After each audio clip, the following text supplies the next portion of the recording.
Komisi 2 DPR telah memilih calon komisioner KPU dan Bawaslu periode 2017 hingga 2022 secara voting. 7 pimpinan dipilih setelah melakukan uji kepatutan dan kelayakan selama 2 hari berturut-turut. Rapat pemilihan dipimpin Ketua Komisi 2 Zainuddin Amali di ruang rapat Komisi 2 Gedung DPR Jakarta Rabu pagi. Rapat diikuti 55 anggota Komisi 2 DPR dan mulai dibuka pukul 2 Rabu dini hari. Maka kami akan berupaya sekuat tenaga untuk melakukan pemilihan pada malam hari ini. Kalau belum selesai tentu kami akan lakukan besok. Tetapi untuk menjadi pegangan buat saudara-saudara sekalian dan masyarakat luas bahwa tanggal 6 lusa insya Allah ada rapat paripurna tentang penyampaian laporan Komisi 2 dari calon-calon yang terpilih baik KPU maupun Bawaslu. Jadi izinkan kami melakukan rapat internal. Rapat internal tertutup. Pemilihan itu adalah bagian dari rapat internal. Komisi 2 lebih dulu memilih calon pimpinan Bawaslu dari 10 menjadi 5 nama. Lalu dilanjutkan memilih calon komisioner KPU dari 14 nama yang dipilih menjadi 7 nama. Prosesnya, tiap anggota menentukan pilihan dalam kertas dan memasukkannya di kotak suara. Adapun nama komisioner yang memperoleh suara terbanyak yaitu Pramono Ubaid Tantowi dan Wahyu Setiawan yang memperoleh 55 suara. Ilham Saputra dan anggota incumbent Hasyim Asy'ari dengan 54 suara. Filian 52 suara, Evi Novida Ginting Manik 48 suara, dan satu lagi anggota incumbent Arief Budiman yang memperoleh 30 suara. 7 nama dengan perolehan suara terbanyak itu kemudian terpilih sebagai komisioner KPU RI. Selanjutnya nama-nama itu dibawa ke rapat Bamus. Nama terpilih akan dibacakan di sidang paripurna hari Kamis untuk mendapat persetujuan seluruh anggota DPR. Riko Ardi, CNN Indonesia. Dan saat ini kita sudah terhubung dengan koresponden Akbar Junisa Surya di Kompleks Parlemen Senayan, Jakarta. Akbar, bagaimana Anda bisa melaporkan atau bagaimana catatan Anda terkait dengan dinamika pemilihan para komisioner KPU dan Bawaslu yang baru ini?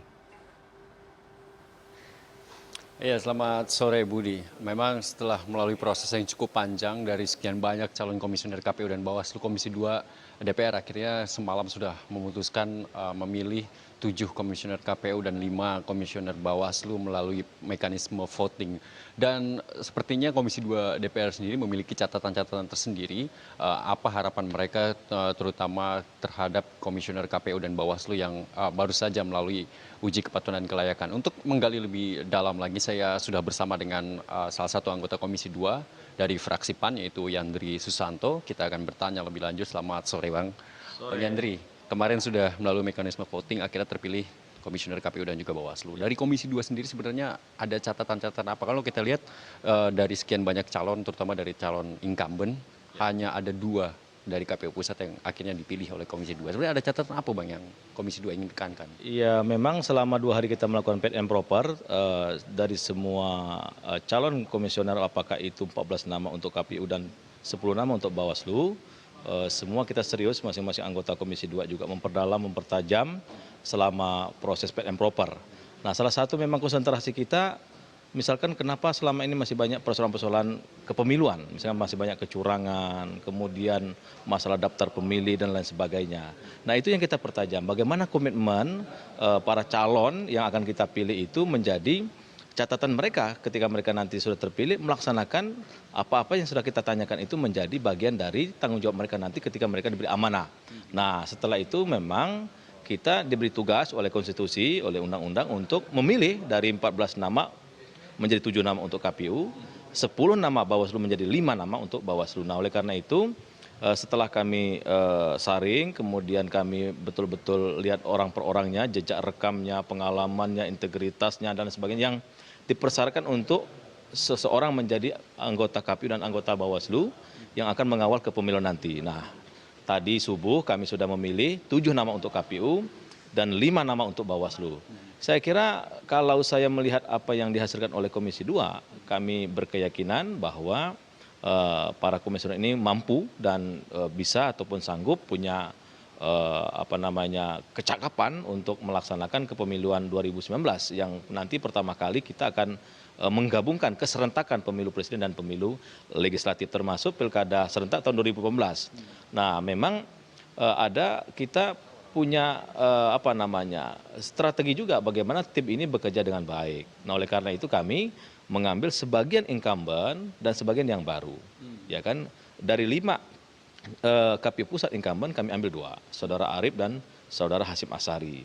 Yang 5 baru. Baru bukan berarti betul-betul mereka baru atau masih hijau dalam kepemiluan, tapi juga mereka punya jam terbang yang cukup bagus juga karena mereka dari KPU provinsi, Bawaslu provinsi, kemudian pemerhati kepemiluan, penggerak demokrasi.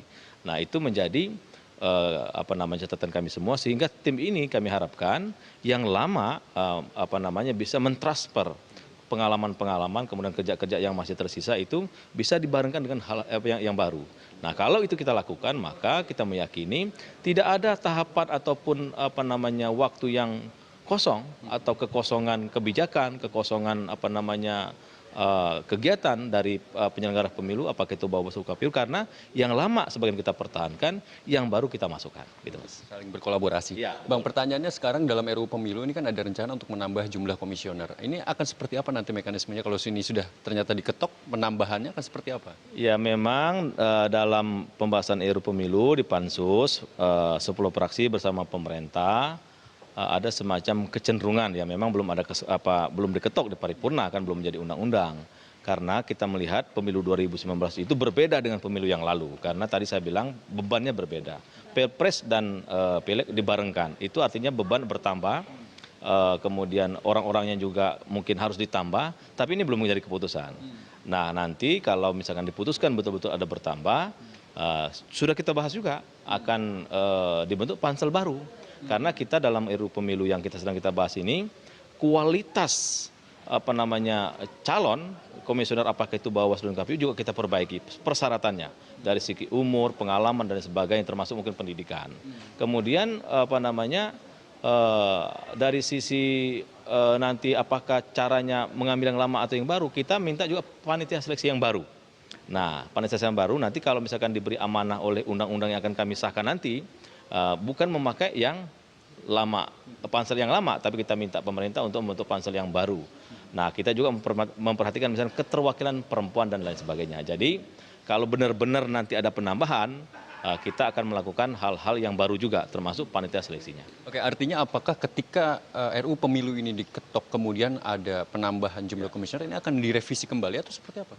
Enggak, yang 7, yang mana kita sudah pilih, 7 untuk KPU, kemudian yang 5 untuk Bawaslu tetap, kemudian yang baru berapa misalkan diberi amanah oleh undang-undang berapa penambahannya itu yang kita pilih tanpa mengganggu yang sudah dipilih tadi malam. Ya, nah nanti ini juga bagus kalau misalkan ada yang baru nanti kalaupun ada misalkan pergantian 5 tahun ke depan kan dia bertahap pergantiannya. Jadi juga itu dalam rangka juga kita untuk mensinergikan kegiatan-kegiatan yang masih berlangsung. Jadi kalau misalkan 7 berakhir pada bulan April, 12 April, yang lain nanti berakhir bulan berapa. Nah, itu kan tidak ada kekosongan di situ gitu. Baik, terima kasih banyak Bang Yandri atas informasinya. Ya Budi, memang dari sekian banyak calon sudah terpilih 7 untuk KPU dan juga 5 komisioner untuk Bawaslu dan Komisi 2 DPR sendiri memiliki catatan-catatan untuk komisioner yang baru ini bisa memperbaiki sistem kepemiluan seperti DPT dan juga seperti rekapitulasi suara agar tidak ada lagi kisruh maupun ramai-ramai ketika pemilu legislatif 2019 yang berbarengan dengan pemilu presiden ini berlangsung di Indonesia, Budi. Baik, kita nantikan kinerja dari para komisioner KPU dan Bawaslu yang baru terpilih. Mudah-mudahan tadi seperti Anda sudah katakan masalah kepemiluan tidak lagi terulang dalam pemilu 2019 mendatang. Dan juga mungkin tantangan paling terberat adalah pemilu kada serentak 2018 tahun depan ya, Akbar. Terima kasih sekali lagi Akbar Junisa Surya yang melaporkan dari Kompleks Parlemen Senayan, Jakarta.